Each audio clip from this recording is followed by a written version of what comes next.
It's a common problem in many residential projects involving multiple contractors. One crew does the framing, another does the electrical.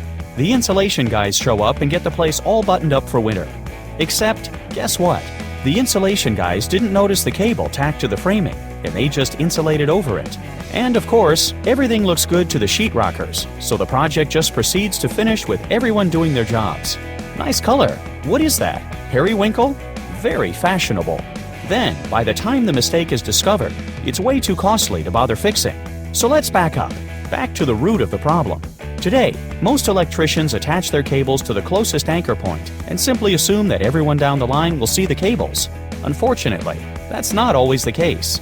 And it was out of this frustration that led an electrician to invent pokey. Pokey is a perforated strip of orange plastic that will leave exposed cables firmly in position. Just stretch out what you need, drive in a couple of flathead nails, trim off the excess, and you're done. Cables easily poke through the perforated plastic strip and stay front and center where the installer intended. The bright orange color makes it impossible to miss, and the secure attachment means you'll never need to fish for lost cables again.